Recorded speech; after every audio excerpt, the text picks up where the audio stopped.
Hello again. It's been a long time since I've done one of these videos, but I've got something on my mind that keeps on popping up, so I'm assuming there's someone out there that needs to hear it. Caveat, I'm not a doctor. I'm just someone who's experienced mental health issues and has some observations about treatment, diagnosis, and potential cures. And the reason that this study caught my attention is because it directly related to how I believe some of my recovery was achieved.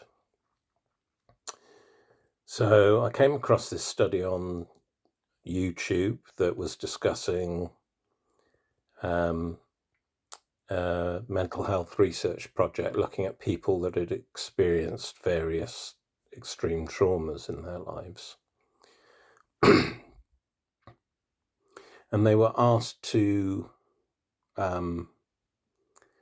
play back those traumas in their minds whilst in a scanner, MRI scanner or something similar. And what the researchers found is that they expected to see the parts of memory and dream and visualization light up in the brain when people recalled their trauma. And to their surprise, what they found was that all the parts of the brain that would have actively been involved in the experience of that trauma were the parts of the brain that lit up. So in recalling the trauma, the people appeared to be re-experiencing the trauma, re-traumatizing themselves. And over many, many years of being advised to face my demons through mental health treatment, that was my experience, that the more I looked at the traumas that I'd experienced, it felt like I was just revisiting it, re-traumatizing myself. But why this study was interesting was then they asked these same people to go into the scanner and this time do a little exercise which I found was a turning point in the management and recovery of my mental health problems. And that is, they asked them to go back into the machine, but this time envisage themselves as they were now, stepping into that trauma event as a third party, as they were now, as if they just stepped into that environment and witnessed the events happening in front of them. And to, as best they could, intervene, prevent the trauma continuing, and extract that version of themselves from that event. Give them comfort if they could, and so on. I may be overstating this. I'm sure the instructions were much simpler than that, but what I've described is actually what a psychologist eventually suggested that I did, which was to undertake this third-party response, to be the adult I am now, stepping into the experience of that my younger self in various situations of trauma, to intervene, to extract my younger self from that situation, and then to provide that younger self with comfort. And when they did this, that moved the brain activity from those physical traumatic experiences, from the parts of the brain that lit up, moved from being those of the initial trauma experience to more normal expression that you would expect if somebody was dreaming or entertaining a thought or watching a video player or whatever. And so what they were seeing, as far as I understand it, is that these people revisiting their traumas without that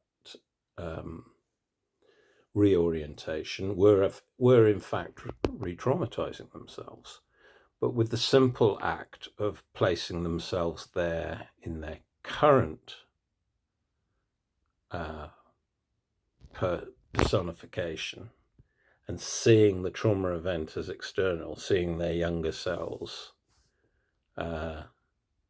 separate from them, and then taking action and intervening in a way that was helpful and useful, literally physically moved the experience of that trauma into the imagination parts of the brain where the situation could be manipulated and resolved.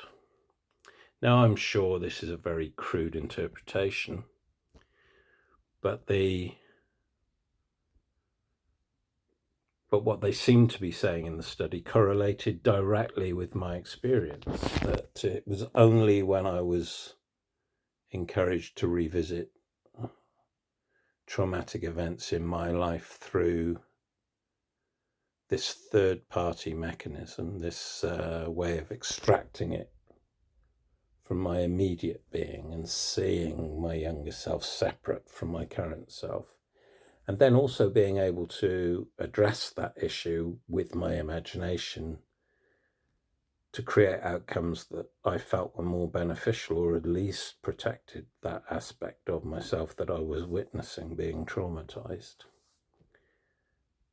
That certainly was, really probably the beginning of my being able to take some form of control over my mental health issues. I'm not saying this is a cure. It may not even work for you, but it worked for me, and this study seemed to support that it is a mechanism that works for many people.